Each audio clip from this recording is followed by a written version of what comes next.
Would you like to know the 3 secret methods to rewiring your brain? Of course you would. Who wouldn't want to know that? Come on and join the video. My name's Jesse. Welcome to the channel, Open Source Owners, where we try to answer the question, what would it be like if humans had an owner's manual?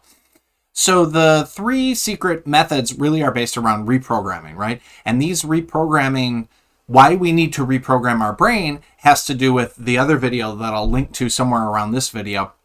But these patterns were wired into our brain, or as I sometimes call them, maps. These maps of the world were built into our brain by age 7. Particularly 0 to 2 is a really critical stage, but then through age 7, before our alpha brain wave channel actually turns on, it comes online. So when we're trying to reprogram our brain and develop new habits or beliefs, it can really be done in 3 specific methods. And those methods are the original mode, which we'll talk about in a second, but this is from how it was happening from 0 to 7. That's our original sort of programming stage. The pruning mode, so this is the slow, maybe more effortful, but also tried and true. This takes a little bit longer, but it always works, the pruning mode. And then the last one is called the transformational mode, and that is a very fast way to change programming in the brain, but comes with maybe some more risk than the other 2 models. Let's talk about each one and in specificity so we can get a real sense of how this works in the brain. So the original mode is based on theta brainwave channels, which is how hypnosis or deep meditation works. And if you watched the video that I'll link to that we talked about the brainwave channels specifically, then you'll understand where theta sits in the stack of brainwave channels and why it's so important. But basically, this is how children, 0 to 7, that's the mode, that's the brainwave activity that they were in, and that's why children can learn things so quickly. So examples of that as an adult are, we could take advantage of that original mode, that theta brainwave state, which you and I come into and out of at 2 points every single day, which is right when we're falling asleep, but we're not asleep yet, and then right when we're waking up, but we're not fully alert yet. That's a theta brainwave sort of channel. And so we can take advantage of that by listening to subliminal audio just as you're waking up or just as you're going to sleep. Or you could do your positive affirmations then. You could read certain affirmations that you're trying to remember or install into your brain. That's the time to do it in those 2 chasms. Now, you could also create different times through working with a hypnotherapist or doing deep meditation work. You can create theta brainwave channels any point. It doesn't have to be morning or at night. But when you want to, if you want to take advantage of them when they're naturally there, then it's right before you go to bed and right before you fall asleep.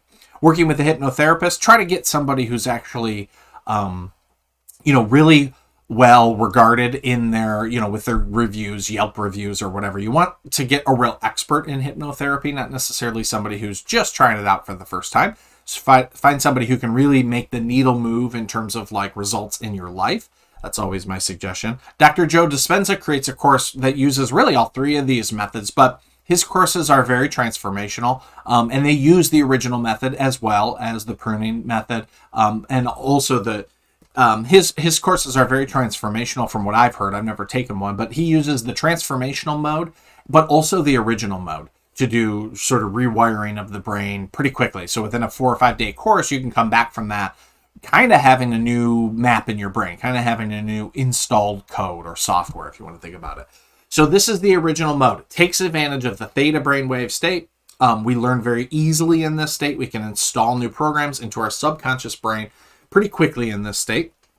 The other way, though, is the more common way that I, as a therapist, and many other therapists teach, which is called the pruning method. We're basically pruning the neural networks in our brain by just continual doing the same repetitious things over and over. Just like you'd get better at playing piano if you played it every day for 5 minutes.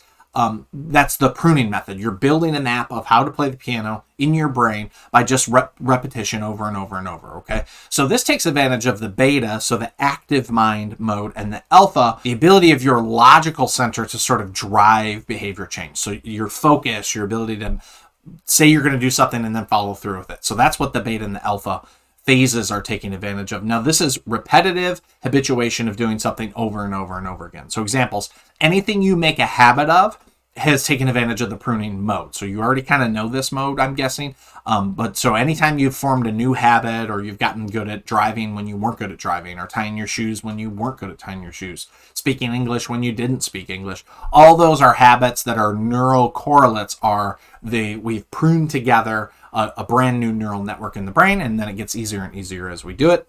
This is where the phrase 10,000 hours comes in. So the idea, Malcolm Gladwell first sort of made this popularized of like, if you repeat anything for 10,000 hours, you're going to reach a level of mastery at that thing. And it's through the pruning method. It's through the fact that your brain is just saying, oh my gosh, my human owner really wants me to do this repetitively over and over and over. We're going to get good at this, whatever it is. Shooting hoops, juggling, a new language, a new coping skill, a new sense of self, the ability to love yourself when you've never loved yourself. All of that works in the same exact way. If you were to commit 10,000 hours over 5 years, which is, maybe 10, 15 minutes a day over 5 years, you will have effectively repruned or remapped your brain. This is reprogramming 101. It's possible. Most people get turned off by 10,000 hours because it's a large chunk of, you're really asking somebody for a lot of commitment there. So there's other ways, of course, but commitment to repetitive mental focus on new beliefs and growing self-love, okay? So that you're just every single day going to do at least 5 minutes of something that's good for your brain, and you're purposely recognizing, hey, I'm just repruning, I'm changing the maps in my brain. Practicing gratitude would be an example of self-love or repetitive mental focus every day for, say, 10 minutes. 1 to 2 years. In a year from now, you're going to be a much more innately grateful person. In fact, slowly but surely, your brain will change its size and dimensions. So you literally are shrinking things like the amygdala and growing things like the prefrontal cortex or the corpus callosum, which connects the two hemispheres of the brain. So these methods are not just like, oh yeah, I'm feeling more grateful. It's literally changing the hardware, the structure, the gray matter of your brain. You could take a program, one that I recommend called the Dynamic Neural Retraining System, DNRS, by Annie Hopper. Her program is really about reprogramming the brain based on the latest in neuroscience, and it asks a fairly large commitment of its students. I believe it's an hour a day, but you will remap your brain if you do that. The other sort of common thing in the therapy space, the MBSR, mindfulness-based stress reduction, they have courses and classes, and then DBT, dialectical behavioral therapy, also has courses, and those are heavily based on the pruning method. Do it again, do it again, do it again. Get better at it, reflect, have guidance, have support, but do it again, do it again. That's all pruning method, and it works. It just works. If you want to change your brain, prune it. It will take time. It takes small daily commitments, but it will change. I promise you, no matter what you're trying to change, whether it's breaking an old habit or installing a new habit or both, it can be done through the pruning method, can be done through all these methods, but the pruning method works. It's just commitment heavy. And so what's not so commitment heavy is the transformational mode. This takes advantage of the gamma brainwave state. Watch the brainwave video that we've done if you want to know more about the gamma brainwave state. This takes advantages of what are called peak states or peak experiences, like near death or flow states, which is a whole other video, psychedelics, specifically psychedelic assisted therapy, and or spiritual peak states. So examples of those, if you want to take advantage of the transformational mode, find ways to enter into flow routinely for yourself. What puts you into a flow state where everything seems to just move naturally, where your brain, your body are synchronized, where time sort of disappears, where your sense of self fades away. Usually this is in doing things like sports or dancing or making music live with your friends or ecstatic spiritual practices, or for some people it's meditation or stuff like that. Things that get you out of time and space. That's what flow state is. It's sort of the optimum state for human functioning. It's almost like the exact opposite of a trauma-based state. So flow is like the healthiest, trauma is like the hardest states to be in for a human consistently. So whatever it is that gets you into flow, that will actually help you to have a transformational mode. You will begin to remap your understanding of your sense of self. Push yourself to limits. Now, so limits like near-death experience is written up here. As I've said in other videos, you can't prescribe a near-death experience. It's unethical, it's dangerous, etc. The thing that you can do, though, is really push yourself to your limits. And a lot of people do these through ultramarathons, triathlons, going to boot camp, any sort of like really pushing yourself that you have to train for to achieve a certain, high achievement sort of activity that maybe you don't even think is possible for your body, but you can do. holding your breath underwater for 10 minutes, these types of things. These are transformational, and they actually begin to rewire into your body and into your brain a new sense of self. And they can do so pretty quickly. It's less of the pruning mode and more of the transformational mode. You can go to Rhythmia type retreats. Now, Rhythmia is just a certain retreat. I think it's in Costa Rica. I could be wrong about that, but it's based in psychedelic therapy, ayahuasca specifically. But it's, you know, it's high end. There's a lot of support around you. You go for a weekend, and you can really, within a weekend, have a completely new relationship to whatever it is you're setting your intention on. So maybe it's death, maybe it's processing a loss, maybe it's letting go of some ego baggage. Within a weekend, within one trip, in a safe, contained, healthy, all the, I want to sort of put out all the disclaimers out there. It always has to be in a proper set and setting, and you want to vet it. But there's places like Rhythmia that you can go to, usually outside of the United States, to get these sort of intimate experiences with psychedelic assisted type therapy. Now, that's not therapy.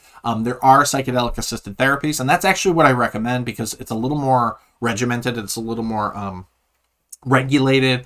I think there's another layer of safety involved in those than maybe just going to an Amazon retreat somewhere. You don't really know what you're getting into there.